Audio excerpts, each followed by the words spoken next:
والإسلام ديني ومحمدا رسول الله.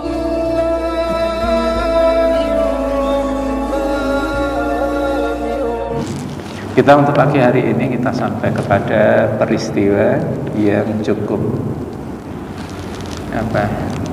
terkenal, yaitu peristiwa Isra dan Mi'raj.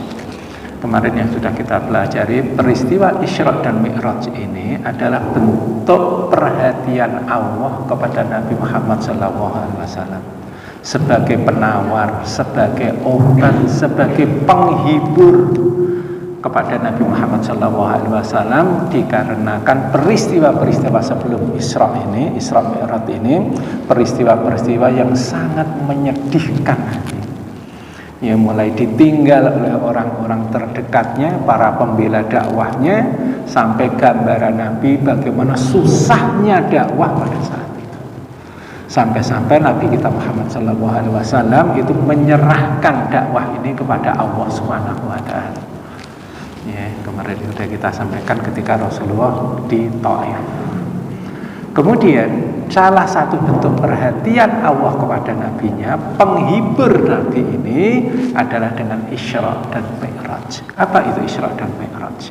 Isra itu adalah perjalanan Nabi dari Masjidil Haram yang ada di Mekah di Arab Saudi ke Masjidil Aqsa yang ada di Al-Quds Palestina. Jaraknya ribuan kilometer.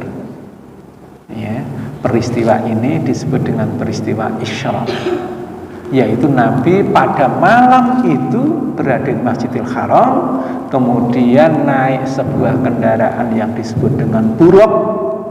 Buraq itu digambarkan itu lebih kecil dari kuda tapi lebih besar dari keledai. Ya. Kenapa disebut buraq? Banyak ahli bahasa yang mengatakan dia disebut buraq itu karena dari kata barqun. Barqun itu artinya kilat. Jadi jalannya binatang buraq ini seperti kilat. Jadi kita tidak bisa menggambarkan ya dalam peristiwa Isra Mi'raj ini. Isra dan Mi'raj ini banyak sekali berbeda, banyak pendapat yang menyebutkan kapan terjadinya. Jadi Isra Mi'raj bukan hanya 27 Rajab, itu hanya salah satu pendapat dari 6 pendapat. Tapi pendapat-pendapat ini tidak saya sampaikan. Satu aja yang populer di kita yaitu 27 Rajab. Ini peristiwanya ini. Kemudian dari Masjidil Haram dipindah ke Isra ke Masjidil Aqsa. Dari Masjidil Aqsa kemudian Mi'raj ya, ke Sidratul Muntaha. Nah, nanti panjang kisahnya ini. Sebelum masuk ke sana, ya, peristiwa Isra Mi'raj ini adalah peristiwa yang disepakati oleh ulama ahlu sunnah bahwa Rasulullah itu diperjalankan oleh Allah itu jasad dan rohnya. Jadi bukan hanya jasad, bukan hanya rohnya, tapi roh dan juga jasadnya. Ya, ini kalimatnya adalah Subhanalladzi asra bi abdihi, memakai kalimat abdihi, abdun, dari kata hamba, abdun. Namanya abdun, namanya hamba itu adalah roh dan jasad. Roh saja tidak bisa disebut dengan abdun, jasad saja juga tidak bisa disebut dengan abdun. Maka yang dimaksud abdun di sini adalah roh dan jasadnya. Jadi Rasulullah SAW perjalanannya dengan kecepatan seperti itu, ya, ini bersama dengan roh dan jasadnya. Ini adalah peristiwa mukjizat yang tidak bisa dinalar dengan akal kita. Ya, jadi banyak sekali mukjizat-mukjizat, keanehan-keanehan ini yang diberikan Allah bukan hanya kepada Nabi Muhammad, termasuk kepada nabi-nabi yang lain. Peristiwa luar biasa yang diberikan Allah kepada para nabi atau para rasul ini yang kita sebut dengan mukjizat. Mukjizat ini tidak bisa dilogika oleh akalnya makhluk. Jadi kita jangan berpikir menurut akal kita. Tetapi ini adalah sebuah tanda-tanda kekuasaan Allah yang harus kita yakinkan dengan hati kita, dengan keimanan kita. Ya, ini mukjizat. Jadi peristiwa luar biasa itu ada 3 yang benar, ada 1 yang salah. Apa peristiwa luar biasa itu? 1 namanya mukjizat. Mukjizat ini peristiwa luar biasa yang Allah berikan kepada para rasul dan para nabi. Yang kedua, irkhas. Irkhas ini adalah peristiwa luar biasa yang diberikan Allah kepada calon nabi dan calon rasul. Contohnya Nabi Isa, belum 1 tahun sudah bisa berbicara. Yang ketiga adalah karomah. Karomah ini juga peristiwa luar biasa yang diberikan Allah kepada orang-orang soleh. Dan yang keempat, ini yang kita tidak boleh, yaitu peristiwa luar biasa yang disebut dengan sihir. Ya. Cirinya kalau dia itu benar, mukjizat, karomah, ini cirinya itu adalah tidak bisa dipelajari dan tidak bisa diwariskan. Kalau dia bisa dipelajari dan bisa diwariskan, itu namanya sihir. Ya, ini kita bisa membedakan, walaupun ini sama-sama peristiwa luar biasa. Ya, tapi kalau dia bisa dipelajari, bisa dipindah tangankan, bisa dipindah ke orang lain, ini berarti sihir. Kalau mukjizat tidak bisa, karomah tidak bisa, irkhas apalagi, ya, tidak bisa. Nah, ini kembali kita ke sini.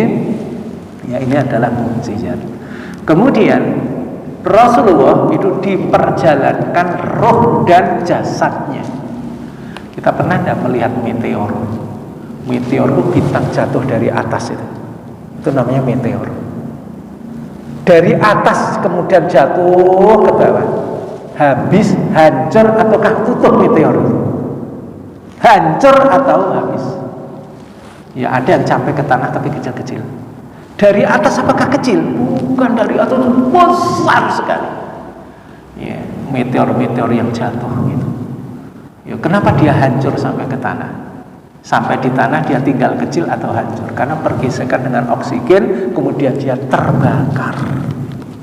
Ya, kenapa dia terbakar? Karena kecepatannya dia itu turun.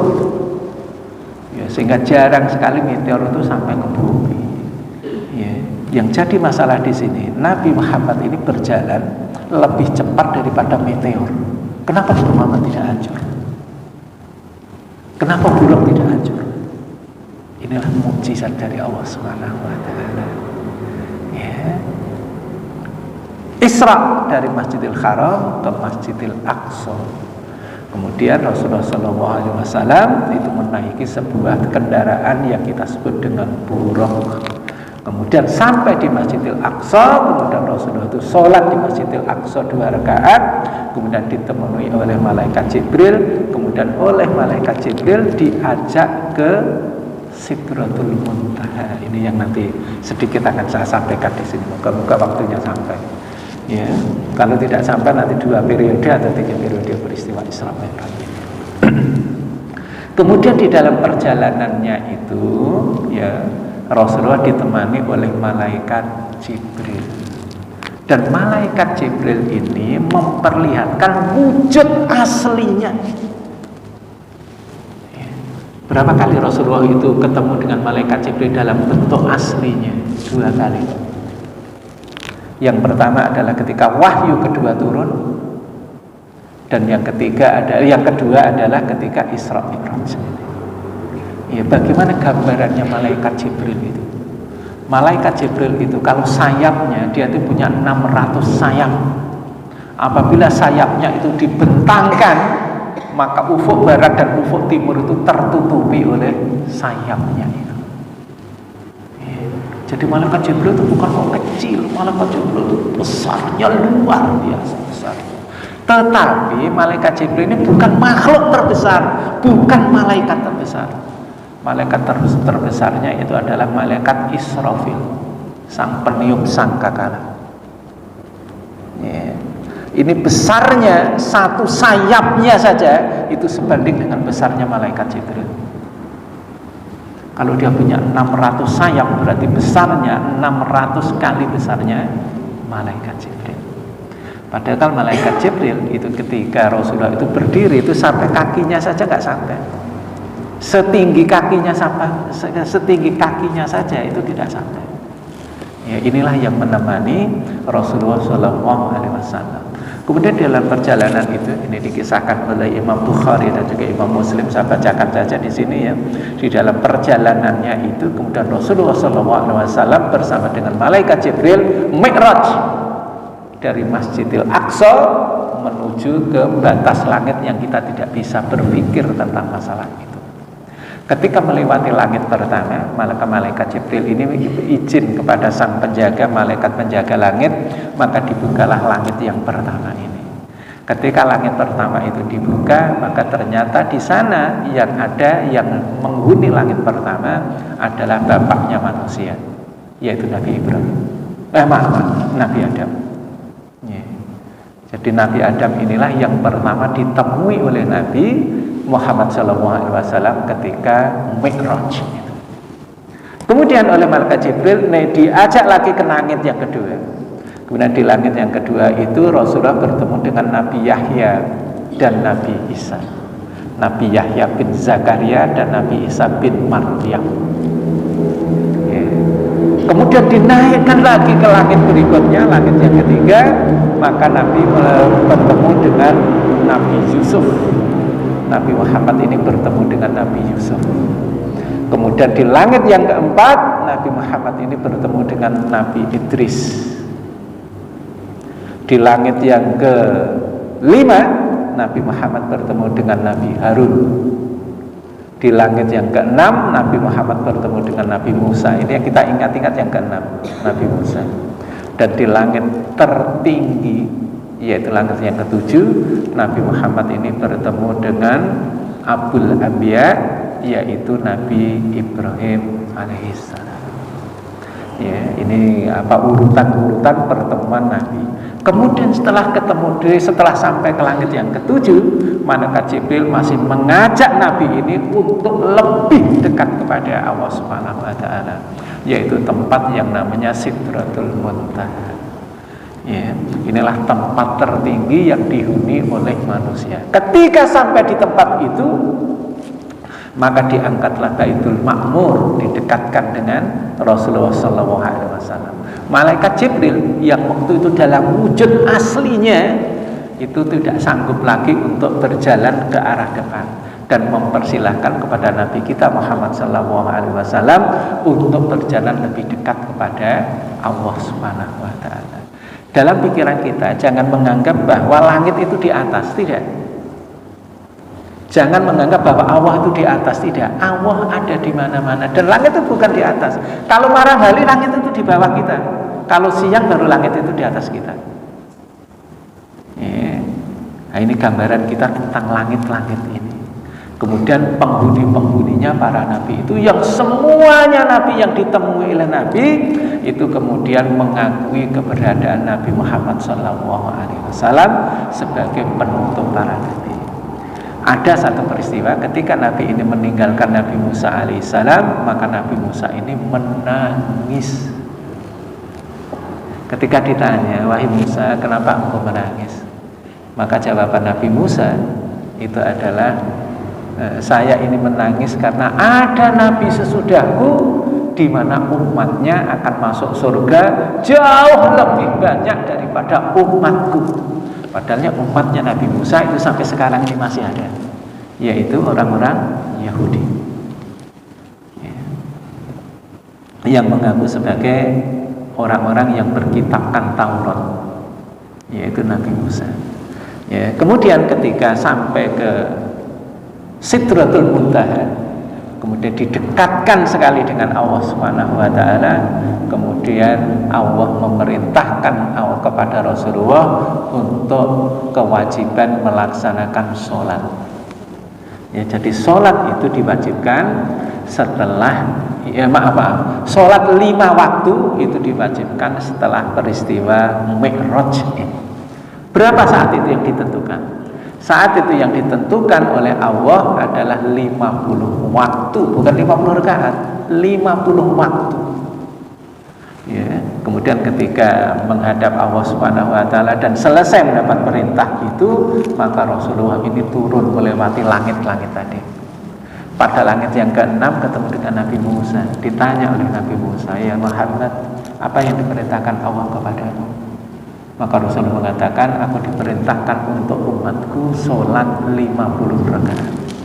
Maka kata Nabi Musa, kalau bisa minta dikurangi oleh Allah Subhanahu wa taala. Ya. Umatku saja yang lebih kuat dari umatmu itu tidak sanggup untuk melaksanakan itu. Ya, maka akhirnya Rasulullah ini kembali lagi ke Sidratul Muntaha ditemani oleh malaikat Jibril, kemudian minta diskon, kalau dalam bahasa supermarket ya, minta dikurangi. Akhirnya jadilah 10 waktu. Kemudian ketemu lagi, turun ketemu dengan Nabi Musa. Kemudian Nabi Musa ini minta kalau bisa minta dikurangi. Akhirnya Rasulullah kembali lagi menemui Allah, dan kemudian oleh Allah dikurangi 5 waktu. Maka Nabi Rasulullah ini pun turun kembali, ketemu lagi dengan Nabi Musa di langit yang ke-6. Kemudian Nabi Musa ini minta kalau bisa dikurangi lagi. Tetapi Rasulullah berkomitmen, saya tidak minta untuk dikurangi lagi. Jadilah waktu sholat kita itu 5 waktu. Ya, jadi bukan 5 rakaat, 5 waktu. Ya, ini yang kemudian ditentukan kita sekarang ini.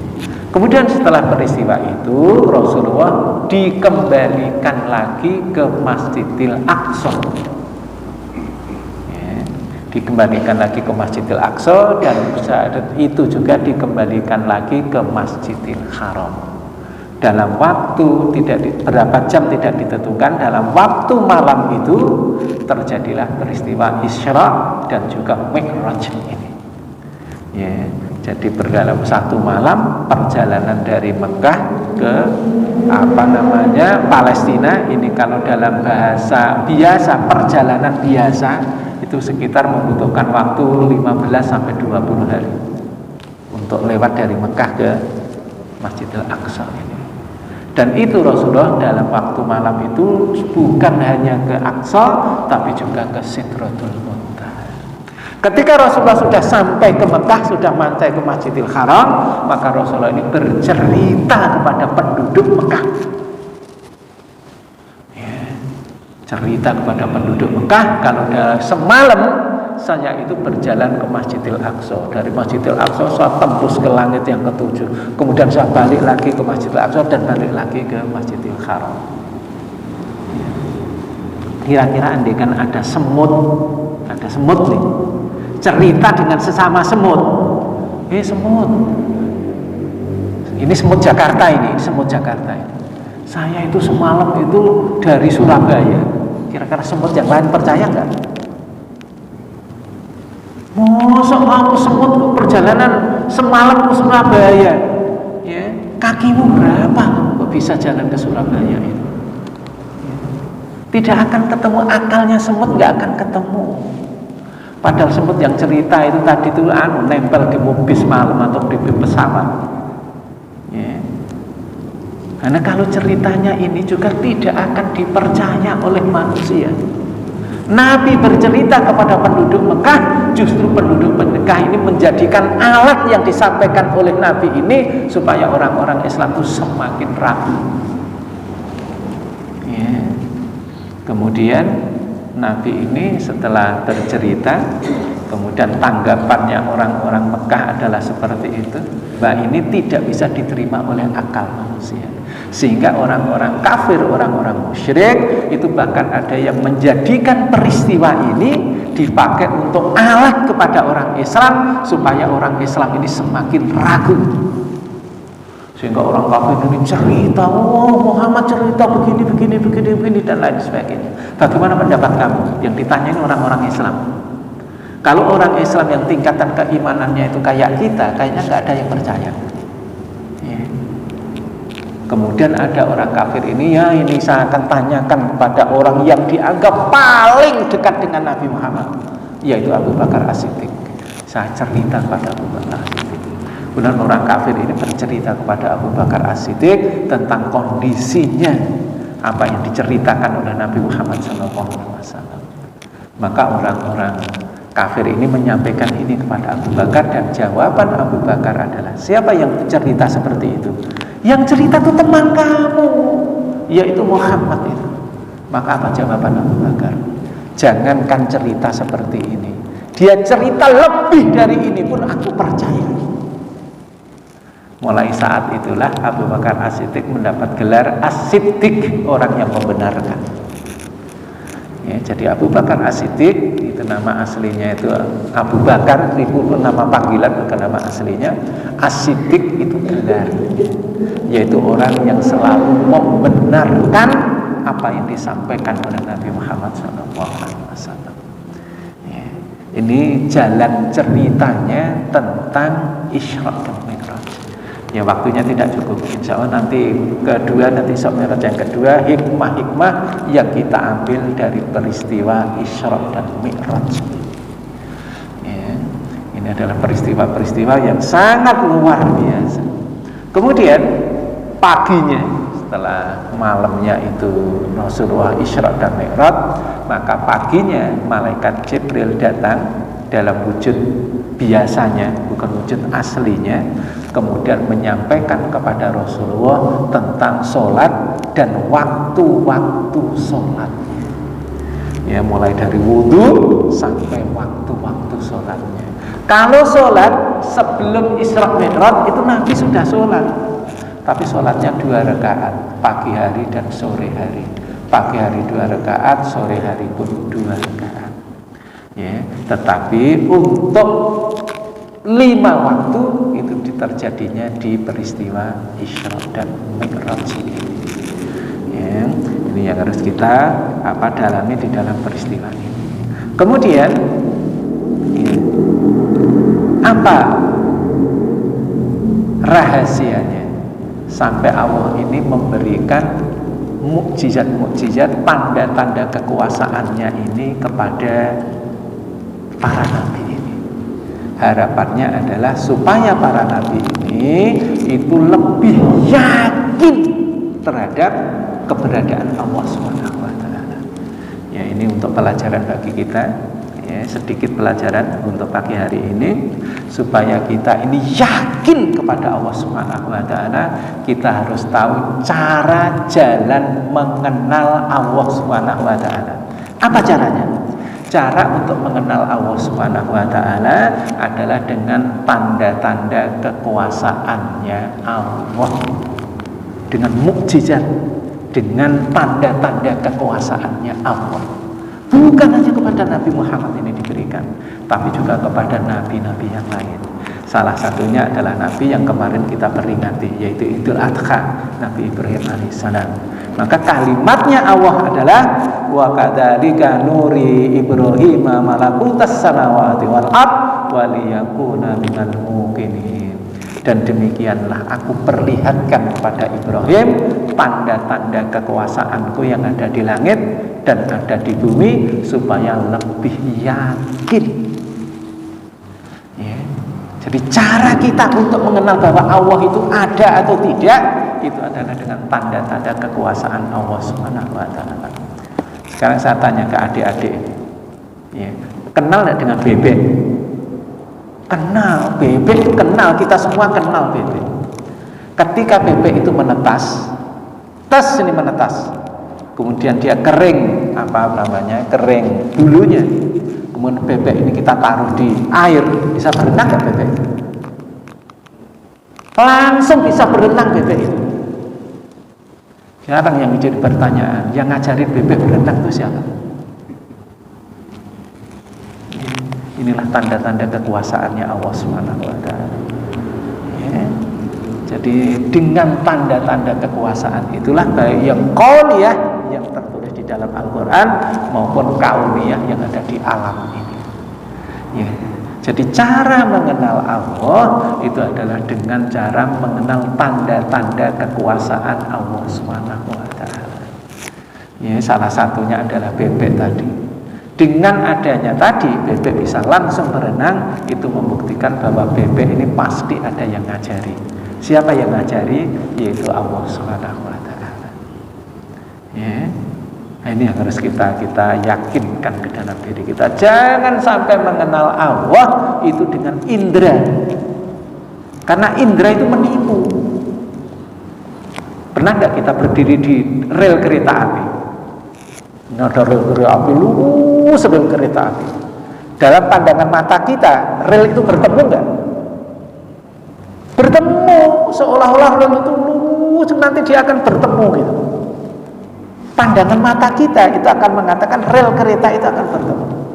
Tapi kenyataannya bertemu nggak rel kereta itu? Nggak akan bertemu. Rel kereta ketemu ya roboh semua keretanya. Ya, itu menunjukkan bahwa mengenal sesuatu jangan dengan indera. Tapi kalau kita mengenal Allah dengan cara, dalam mengenal Allah jangan dengan indera, tetapi dengan ayat-ayat atau tanda-tanda kekuasaan Allah Subhanahu wa Ta'ala. Terakhir saya tutup, dulu ada negara namanya Uni Soviet. Uni Soviet sekarang sudah mati, sudah tidak ada, sudah bubar menjadi Rusia, menjadi Chechnya, menjadi Uzbekistan, Tajikistan, itu di wilayahnya Uni Soviet. Salah satu negara, Uni Soviet itu adalah negara komunis, negara yang mencoba untuk mengajarkan bahwa tidak ada Tuhan ya, di jagat raya ini tidak ada yang namanya Tuhan. Salah satu negara yang dijajah atau menjadi bagian dari Uni Soviet itu adalah negara Uzbekistan. Di Uzbekistan itu mayoritas penduduknya Muslim, tetapi ada program dari pemerintah untuk mengkomuniskan orang-orang Uzbekistan ini. Salah satunya adalah di sebuah sekolah dasar. Dia disebutkan di situ kelas 5. Maka di kelas 5 SD itu ada seorang guru yang mengajarkan kekomunisan kepada penduduk atau murid-muridnya. Maka Bapak komunis ini, gurunya ini mengatakan, wahai murid-muridku sekalian, dapatkah kalian melihat pulpen ini? Maka muridnya mengatakan, dapat Pak Guru, berarti pulpen ini ada. Murid-muridku sekalian, dapatkah kalian melihat buku ini? Maka murid-muridnya mengatakan, dapat Pak Guru, berarti buku ini ada. Murid-muridku sekalian, dapatkah kalian melihat Tuhan? Maka muridnya itu mengatakan, saya tidak bisa melihat Tuhan, berarti Tuhan itu tidak ada. Ini teori komunis yang dikembangkan. Karena dia melihat sesuatu berdasarkan indera, ada dan tidak adanya berdasarkan indera. Sehingga ada anak di kelas 5 itu yang gelisah dengan pernyataan gurunya ini. Disebutkan di situ namanya Hasan. Hasan ini gelisah, sehingga dia memberanikan diri berdiri dan mengatakan kepada teman-temannya, teman-temanku sekalian, dapatkah kalian melihat pikiran Pak Guru? Maka teman-temannya mengatakan tidak dapat, berarti Pak Guru nggak punya pikiran. Pak Guru nggak punya apa yang pikiran atau akal ya. Apakah melihat akal Pak Guru, berarti Pak Guru nggak punya akal. Ya, ini yang dilakukan oleh salah seorang muridnya. Ini upaya-upaya untuk mencoba menjauhkan Islam, ya menjauhkan manusia dari keberadaan Allah Subhanahu wa Ta'ala. Sekali lagi saya sampaikan, untuk lebih dekat dan mengenal Allah Subhanahu wa Ta'ala, jangan mengenal dengan indera, karena indera itu menipu. Ya, tapi kenallah Allah dengan tanda-tanda kekuasaannya Allah, baik itu qauliyah yang tertulis di dalam Al-Quran maupun kauniyah yang ada di alam. Ya, qauliyah sekarang lagi populer di barat. Ya, banyak orang yang masuk Islam karena Al-Quran.